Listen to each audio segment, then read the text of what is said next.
Welcome investors, आप सभी का एक नए वीडियो में स्वागत है। तो काफी एक इंटरेस्टिंग वीडियो होगा ये वीडियो में हम एक स्मॉल कैप कंपनी के बारे में डिस्कस करेंगे जो एनबीएफसी का बेसिकली सेक्टर से है। तो यदि आप देखो तो ये जो कंपनी है उसने उनका जो रिस्क है वो सिग्निफिकेंटली रिड्यूस किया है और अभी टोटल उनका जो लोन बुक है उसमें से 99% का जो लोन बुक है that is from the secured assets. ये वीडियो में आपको मैं डिटेल में बताने वाला हूं, अलग अलग जो फाइनेंशियल रेशोज है उसके बारे में हम डिटेल में डिस्कस करेंगे। तो जो कंपनी के बारे में हम ये वीडियो में डिस्कस करेंगे उसमें यदि आप देखो तो उनका आरओई जो है that is almost about 13%, ROA यानी रिटर्न ऑन असेट जो है वो लगभग 2.5% का है। और ये जो कंपनी है वो उनके जो प्रॉफिट्स है वो 20 to 25% से ग्रो कर रही है। So before actually understanding the companies business model in detail, let me ask you one simple question. NBFC या बैंकिंग सेक्टर में कौन सा एक ऐसा रेशो है विच इज मोस्ट सिग्निफिकेंट? क्या वो उनकी लोन बुक या एयूएम की ग्रोथ है? क्या वो रिटर्न ऑन असेट यानी आरओए है? क्या वो रिटर्न ऑन इक्विटी यानी आरओई है? क्या वो प्रॉफिटेबिलिटी की ग्रोथ है? सो यदि आप देखो तो most important factor in any NBFC and any bank, यदि आप देखोगे that is the collection efficiency, या क्या बेसिकली वो कलेक्ट कर पा रहे हैं जो उन्होंने लोन दिए हैं। बिकॉज लोन देना इज वेरी इजी, यानी इसीलिए एयूएम की या जो लोन बुक की ग्रोथ है वो शो करना इज वेरी इजी। बट क्या कितने इफिशिएंटली ये जो पर्टिकुलर बैंक है या एनबीएफसी है वो दिए हुए लोन को कलेक्ट कर पाती है। तो यदि आपको कोई भी बैंक या कोई भी एनबीएफसी का स्ट्रेंथ देखना है तो आपको उनका gross NPA, net NPA and credit cost ये जानना जरूरी है। तो ये जो तीनों टर्म्स है इसके बारे में हम क्विकली डिस्कस कर लेते हैं। तो ग्रॉस एनपीए यानी जो ऐसे कस्टमर्स है उन्होंने डिफॉल्ट किया है लोन पेमेंट में कंपेयर टू टोटल जो उनका लोन बुक है। सपोज कोई बैंक या एनबीएफसी का टोटल जो लोन बुक है वो 100 करोड़ का है और इसमें से 2 करोड़ का टोटल जो लोन्स है, सपोज उस पे जो रीपेमेंट्स है वो आना बंद हो जाते हैं, तो इसको ग्रॉस एनपीए कहा जाता है। अलग अलग बकेट्स होते हैं इसमें। तो ये जो ग्रॉस एनपीएस है उसमें से सपोज आप प्रोविजंस को निकाल दोगे तो आपको मिल जाएंगे नेट एनपीएस। और वो पर्टिकुलर एनबीएफसी या बैंक ने कितने प्रोविजंस किए हैं compare to their total loan book is basically called as a credit cost.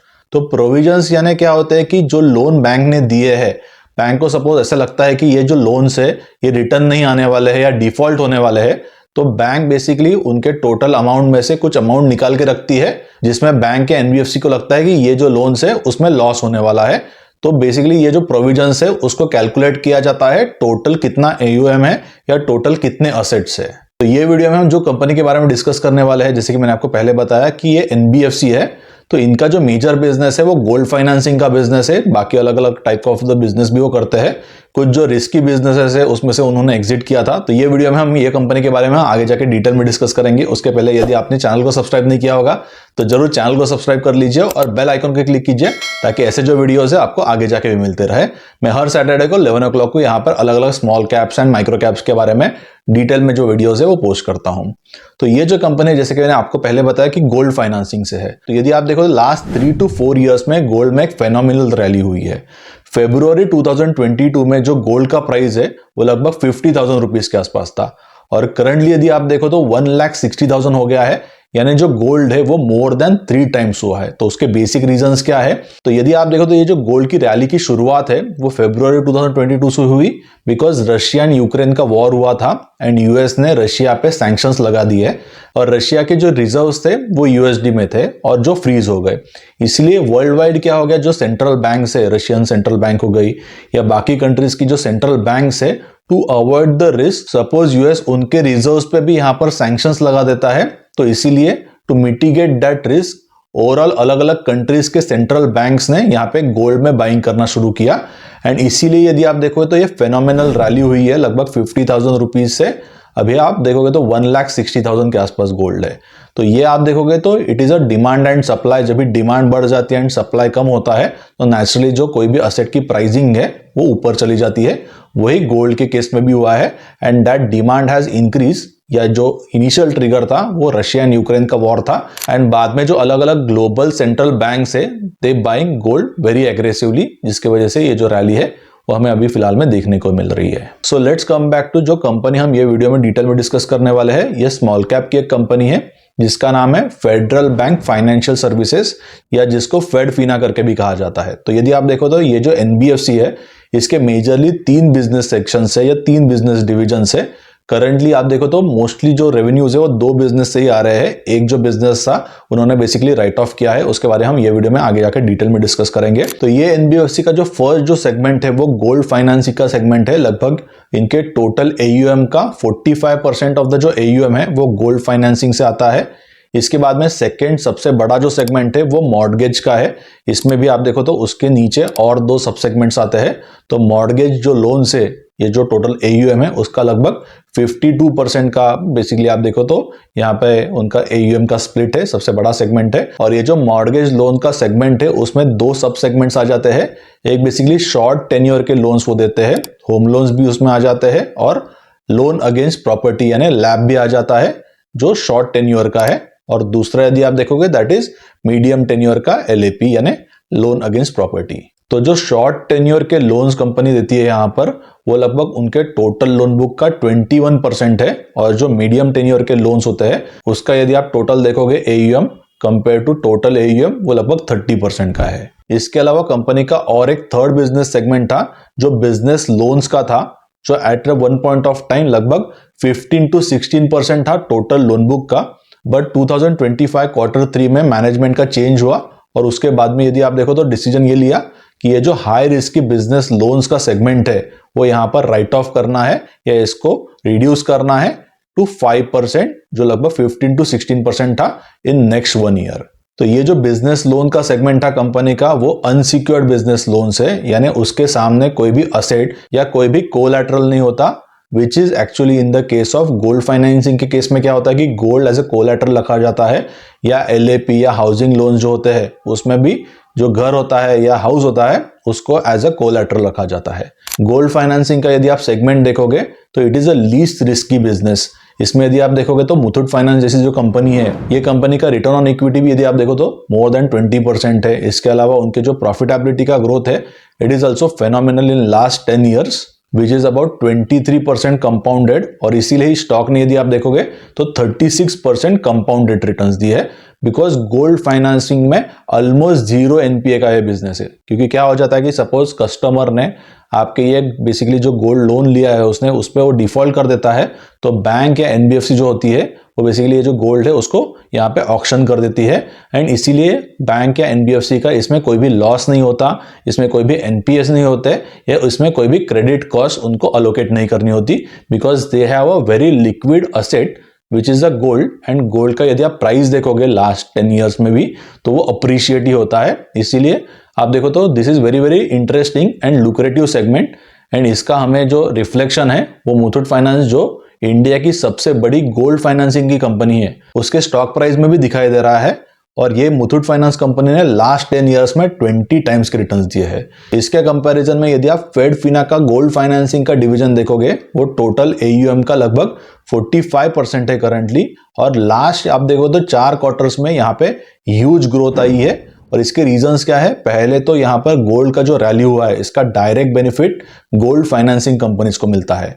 और इसके अलावा आरबीआई ने भी रिसेंटली उनके जो रेगुलेशंस है यहाँ पर एक पॉजिटिव चेंज किया है फॉर गोल्ड फाइनेंसिंग कंपनीज, जिसमें एलटीवी करके एक टर्म होती है यानी लोन टू वैल्यू।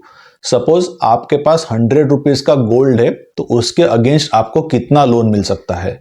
तो पहले ये जो एलटीवी 75% का था उसमें रिसेंटली चेंजेस किए हैं। इसमें आरबीआई ने 3 बकेट्स में इसको डिवाइड किया है। जो फर्स्ट सेगमेंट है या फर्स्ट बकेट है इसमें कस्टमर का loan size suppose less than 2.5 lakh है, तो इनिशियली जो एलटीवी यानी लोन टू वैल्यू 75% का था वो इंक्रीज करके अभी 85% किया है ये फर्स्ट ब्रैकेट के लिए।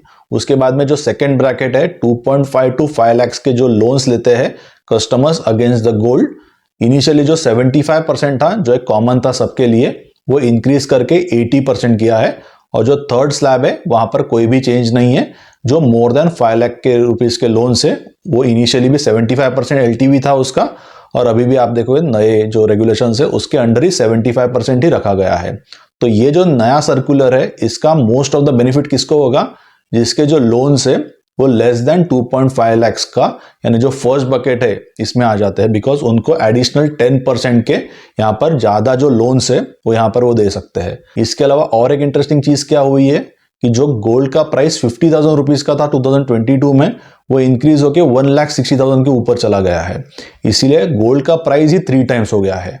तो यहाँ पे क्या हो गया, सपोज आपके पास 100 रुपीज का गोल्ड पहले था, उसके अगेंस्ट 75 रुपीज आप यहाँ पर लेंड कर सकते थे, बट गोल्ड का प्राइस 100 से मोर देन 300 हो गया और अभी आप 300 रुपीज का 85% यहाँ पर डिसबर्स कर सकते हो या लोन दे सकते हो। 300 रुपीज का यदि आप 85% देखोगे तो लगभग वो 240 रुपीज के भी ऊपर चला जाता है।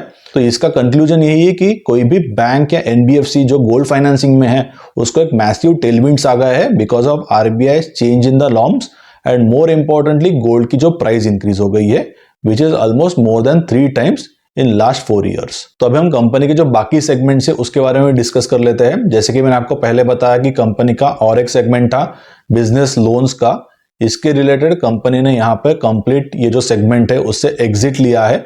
यदि आप देखो तो Q2 2024 में ये जो सेगमेंट है और वो समय में बिजनेस लोन्स में यदि आप देखो तो 1600 करोड़ के जो लोन्स है वो कंपनी डिस्बर्स करती थी या टोटल AUM था उनका, जो एट द पीक लगभग 1900 करोड़ तक यहाँ पर चला गया था। बट यदि आप Q3 2025 के बाद में देखोगे तो कंटिन्यूसली यहाँ पर रिडक्शन किया है बिजनेस लोन्स का ये जो सेगमेंट है। यदि आप देखो तो Q3 2025 में ये 1920 करोड़ का था which was 12.9% of the loan book, which has reduced to 1656 crores in Q4 2025। Again इसको रिड्यूस किया from 1656 crores to 618 crores in Q1 2026।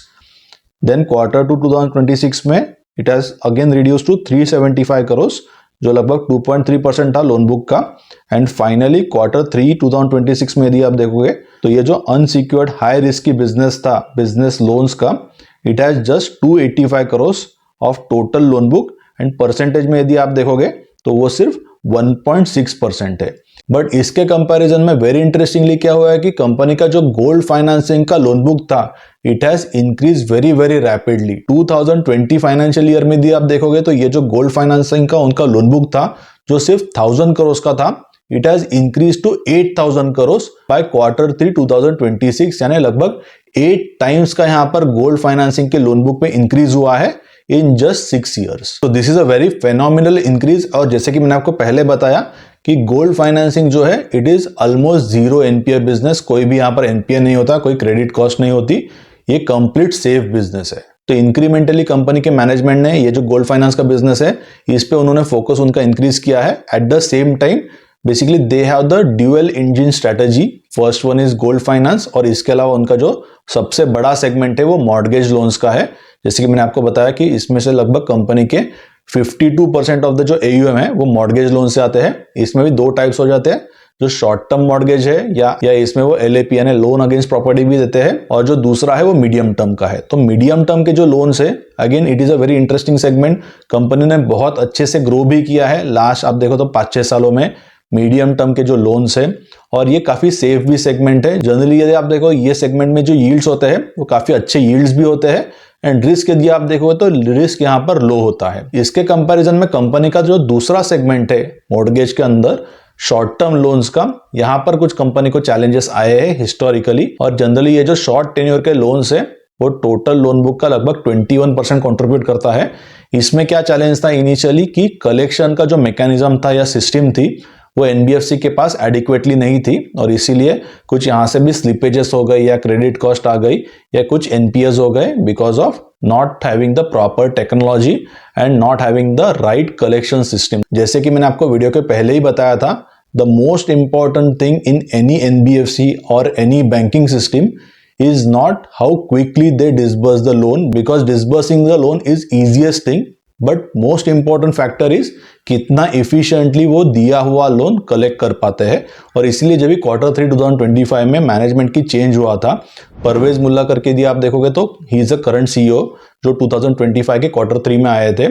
इनको लगभग 30 इयर्स का एक्सपीरियंस है related to banking segment. 16 years उन्होंने यदि आप देखोगे तो वो ICICI बैंक में थे एज अ रिटेल हेड, उसके बाद में HDFC लाइफ में भी उन्होंने लगभग 4 इयर्स का उनको एक्सपीरियंस है एज COO, और बाद में आप देखो तो उन्होंने फेडरल बैंक में करंटली ही सीईओ। और ये जो परवेज जी है, जो नए सीईओ है, वो आने के बाद उनका फर्स्ट जो डिसीजन था that is to write off and run down basically on the business loan का जो सेगमेंट है। इसीलिए यदि आप डिसबर्समेंट की ये चार्ट में देखोगे तो लास्ट जो हेवी डिसबर्समेंट था वो Q3 2025 में था और उसके बाद में डिसबर्समेंट जो है वो कंटिन्यूसली रिड्यूस हुए।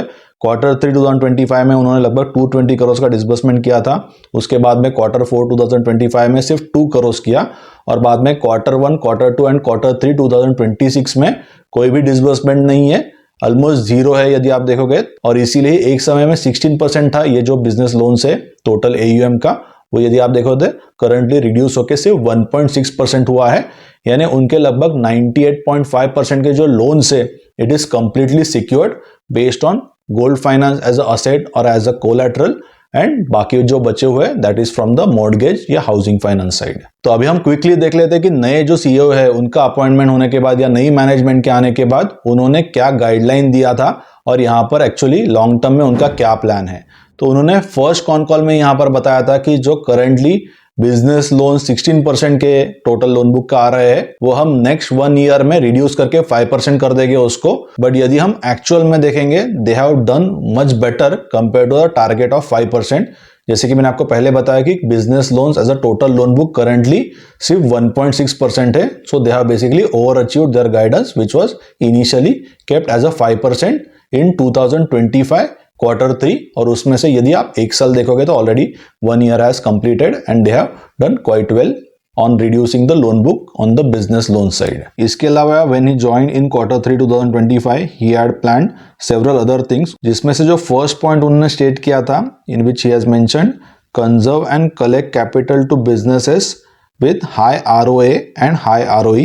इसका मतलब यही है कि उनका जो बिजनेस लोन का सेगमेंट था जिसमें उनको ROE adequate नहीं था और रिस्क हाई थी compared to reward, so he has exited that business and reallocated that same capital to gold finance जहां पे हाई ROE होता है and at the same time जो ROA है वो भी अच्छा होता है।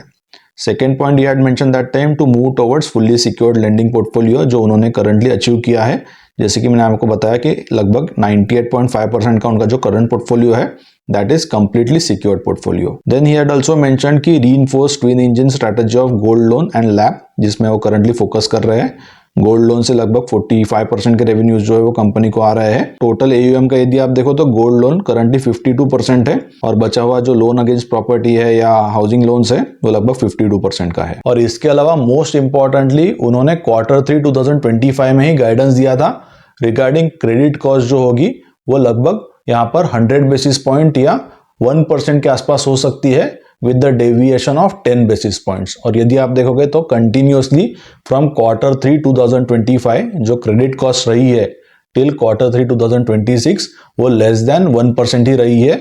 लास्ट क्वार्टर में यानी Q3 2026 में भी यदि आप देखोगे तो लगभग वो 0.9% रही है विच इज बिलो 1%। इसके बाद में यदि आप उनका ब्रांच एक्सपांशन का स्ट्रैटेजी देखोगे तो कंपनी के पास लगभग 112 ब्रांचेस थे इन 2016 financial year which has increased to 149 branches in 2019 and continuously उन्होंने ब्रांच जो एक्सपांशन है उस पर फोकस किया है। 2023 में ये इंक्रीज होकर 575 हुआ, 2025 में ये 694 था and by 2026 Q3 they have reached to about 730 branches. तो जो इंक्रीज है वो 2025 से 2026 में ज्यादा हुआ नहीं है, बट इसका एक रीजन क्या है कि जो एक्चुअल में न्यू ब्रांचेस ओपन हुई है वो 113 है, but company also actually started merging their branches which was separate for the gold finance and separate for the mortgage. वो उन्होंने यहाँ पर कुछ ब्रांचेस जो है वो एक्चुअल में कंबाइन की है, इसीलिए एक्चुअली आपको जो एब्सोल्यूट नंबर है उसमें बहुत ज्यादा इंक्रीज नहीं दिखेगा।